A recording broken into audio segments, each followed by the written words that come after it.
Good morning, students. Welcome to Fine Art class. And this is your Fine Art teacher Amrita. And today's topic is temple sculpture and architecture. So, firstly, we will see what is temple. Temple is related to God, where a human was in search of peace and spirituality. India has long tradition of construction of temple, different religions as Hinduism, Jainism, Buddhism. The the place which were used to worship. तो जैसे कि मंदिर के बारे में बात करें तो मंदिर क्या है? मंदिर जो है धार्मिक और आध्यात्मिक जो है अनुष्ठानों के लिए मतलब पूजा पाठ की जाती हैं, जो एक आरक्षित जो एक इमारत होती है, जैसे कि हम जो प्रेयर करते हैं और उसमें जो है आमतौर पर सभी धर्मों के लोग वहाँ पर आते हैं और ऐसी इमारतों के लिए जो प्रयोग किया जाता है, इसमें हिंदू धर्म, बौद्ध धर्म और जैन धर्म कई धर्मों के जो लोग होते हैं वो मतलब अपनी अपनी एक आर्किटेक्चर होता है, एक बिल्डिंग अपनी पूजा पाठ करते हैं। तो इट मीन्स क्या है, जो मंदिर मन से दूर एक स्थान ऐसा जहाँ पे अपने रिलीजियस थीम को हम डिस्कस कर सकें और अपने एकांत होकर हम मतलब भगवान को हम याद कर सकें, वो मंदिर है। Okay, and now we will discuss about what is sculpture. Sculpture is the branch of the visual art that operates in 3 dimensions. It is one of the plastic art durable sculpture process originally used carving or molding in stone, metal, would and other materials. तो जैसे कि हम sculpture के बारे में अगर बात करें तो स्कल्पचर क्या है? स्कल्पचर जो है एक विजुअल आर्ट का एक ऐसा रूप है जो कि 3 डायमेंशनल होता है और इसमें जो है मॉडलिंग, कास्टिंग, कार्विंग इस तरह से कई टेक्निक में इसमें प्रयोग करके इससे लकड़ी से, धातु से या फिर फाइबर से उसको गढ़ करके कोई भी कलाकृति की रचना जो की जाती है उसको हम स्कल्पचर बोलते हैं।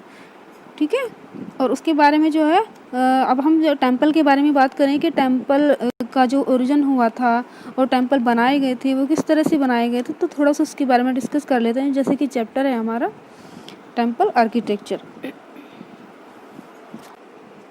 Introduction. Nearly everyone who visits South India return with an impression that it is land of temple. South India is dotted with a number of temples.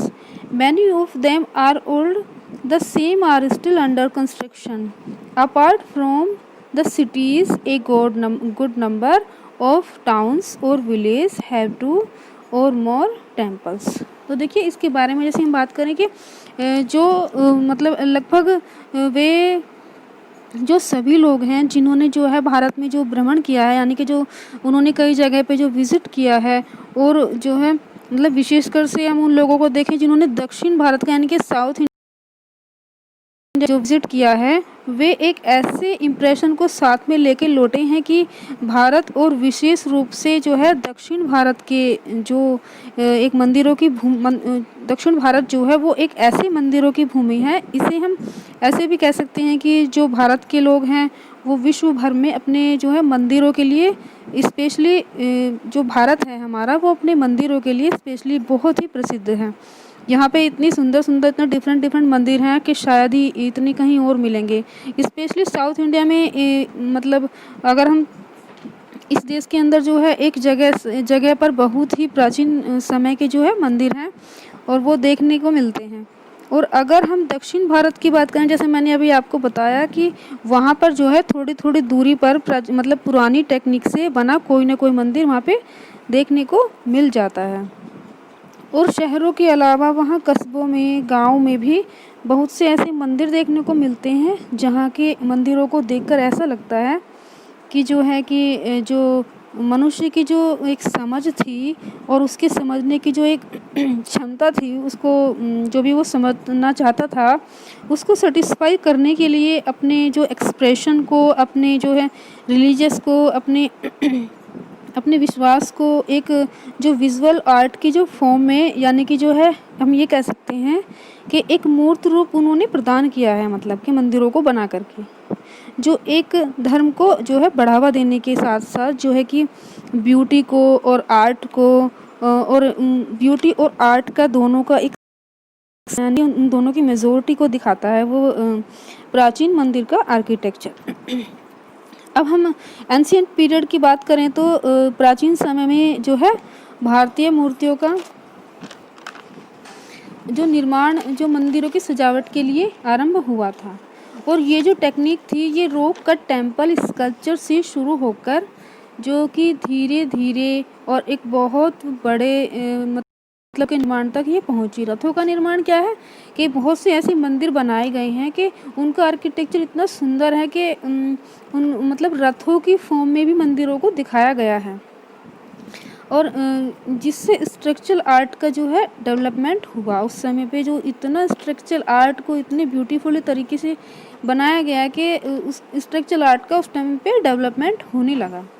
इसका जो आरंभ से मतलब माना जाता है गुप्ता पीरियड से स्टार्ट हुआ, परंतु जो गुप्ता पीरियड है उससे पहले भी इस तरह के मंदिरों का निर्माण मतलब कला में जो मतलब निर्माण देखने को मिलता है, और जो कि आर्ट में जो हमें कुछ इसके जो सिंबल मिलते हैं वो 8वीं मतलब 8th सेंचुरी से जो कि लगभग पूरे इंडिया में इस तरह से स्ट्रक्चरल टेम्पर का जो है डेवलपमेंट होने लगा था। ठीक है, जिससे कि पूर्व में आप हमें बता दूं इसके जो पीरियड स्टार्ट हुए थे, जैसे कि पूर्व में जो कि ईस्ट में पाला रूलर्स एंड जो साउथ में क्या था पल्लवा रूलर्स एंड जो पल्लवा एंड चोला रूलर्स, और सेंट्रल इंडिया में अगर बात करें तो राष्ट्रकूटा एंड चंदेला रूलर्स ने मतलब आर्किटेक्चर का निर्माण करना स्टार्ट कर दिया था। और 8वीं शताब्दी से यानी कि 8th सेंचुरी से लेकर इस समय इस तरह से मतलब काफ़ी सारा स्ट्रक्चरल टेम्पर का निर्माण कराया गया था। ठीक है, इसके बाद था विजयनगर, राजस्थान, मैसूर, बंगाल, उड़ीसा, है ना, इन सब इस प्रकार के जो है मंदिरों का जो निर्माण जो 12th सेंचुरी में होता रहा। और मतलब हम पूरे डिटेल में कह सकते हैं कि जो है 500 ईस्वी से शुरू होकर जो मतलब मंदिरों का जो आर्किटेक्चर का जो निर्माण था, जो स्ट्रक्चरल टेम्पल की जो एक कला है, ये मदुरई के मीनाक्षी टेम्पल से रामेश्वर टेम्पल के निर्माण तक अपने जो था क्लाइमैक्स में पहुंची। परंतु अब देखिए इसके बाद इन सभी मंदिरों में जो एक विशेष जो मतलब एक इम्प्रेशन जो दिखाई देता है, या हम ऐसा कह सकते हैं कि जिन प्रिंसिपल्स को अपनाकर मतलब उनको लेकर के इन सभी मंदिरों का जो स्ट्रक्चरल जो निर्माण इनका कराया गया, तो वो जो है कि जो वहाँ का आर्किटेक्चर नामक ग्रंथ पर वो आधारित है। अब भारतीय मंदिरों को अब इसका कुल मिला के इंट्रोडक्शन हो जाता है। अब इसका जो इससे आगे हम देखेंगे कि भारतीय मतलब के इंडियन टेम्पल आर्किटेक्चर को जो है 2 पार्ट्स में डिवाइड किया गया है। ओके, नगरा एंड जो कि हमारी उत्तर भारत की यानी कि हम कह सकते हैं कि जो नॉर्थ इंडिया के जो जितने भी टेम्पल हैं हमारे वो जितने भी टेम्पल हैं उनका जो आर्किटेक्चर है वो नगरा आर्किटेक्चर है, उसको नगरा के नाम से जाना जाता है। और जो साउथ इंडिया का जो हमारा टेम्पल आर्किटेक्चर है उसको हम कह सकते हैं कि वो द्रविड़ा आर्किटेक्चर है। ये दोनों टेक्चर अलग ये दोनों जो आर्किटेक्चर हैं दोनों अलग अलग हैं, और इन दोनों का जो एक मिला जुला रूप है जो कि मिड इंडिया में स्टार्ट हुआ था, ये डेवलपमेंट हुई थी। ये एक शैली है जो कि साउथ की और नॉर्थ के बीच में डेवलपमेंट हुई थी। ये एक और नगरा और द्रविड़ा को मिलाकर एक ये भी एक आर्किटेक्चर का एक पार्ट है।